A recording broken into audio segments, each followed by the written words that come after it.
अफगानिस्तान से एक ऐसी खबर आई है जिसे सुनकर आपको अपने कानों पर विश्वास नहीं होगा। अफगानिस्तान की तालिबान सरकार ने पाकिस्तान के कई कबायली इलाकों पर तो कब्जा कर लिया, लेकिन हिंदुओं और सिखों की जमीन वापस देनी शुरू कर दी है। तालिबान ने ईद के मौके पर हिंदुओं और सिखों से छीनी गई जमीन वापस लौटानी शुरू कर दी है।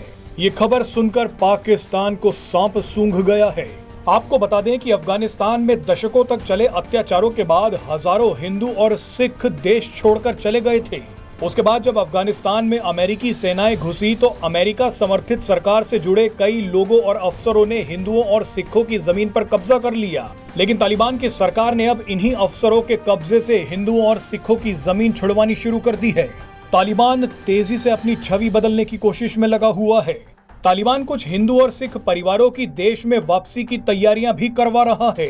इन कामों की निगरानी के लिए तालिबान की सरकार ने एक आयोग का गठन भी कर दिया है। यानी भारत को खुश करने के लिए तालिबान हिंदुओं और सिखों को दोबारा अपने देश में बसाएगा और इन सभी को इनकी निजी प्रॉपर्टी और संपत्ति सौंप देगा। अफगानिस्तान की तालिबान सरकार के इस फैसले को भारत की विदेश नीति के लिए एक बड़ी कामयाबी माना जा रहा है। तालिबान चाहता है कि भारत जल्द से जल्द उसकी सरकार को मान्यता दे दे।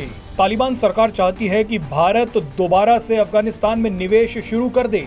इसके अलावा तालिबान अफगानिस्तान में भारत के रुके हुए प्रोजेक्ट्स भी शुरू करवाना चाहता है। ये सब कुछ तब हो रहा है जब तालिबान के लड़ाके लगातार पाकिस्तान पर हमले कर रहे हैं। ड्यूरेंट लाइन पर तालिबान के लड़ाके पाकिस्तानी सेना पर रोजाना हमले कर रहे हैं। हाल ही में पाकिस्तान ने अपने देश से हजारों अफगान शरणार्थियों को रातों रात ट्रकों में भरकर निकाल दिया था। उसी के बाद से तालिबान और पाकिस्तान के संबंध सबसे निचले स्तर पर पहुंच गए। इसी का बदला लेने के लिए कुछ दिन पहले ही तालिबान ने पाकिस्तान पर बहुत बड़ा हमला किया था।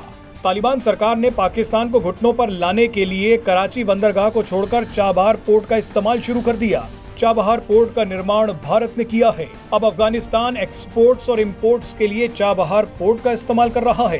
भारत भी अब अफगानिस्तान में गेहूं और दवाइयां भेजने के लिए चाबहार पोर्ट का ही इस्तेमाल कर रहा है।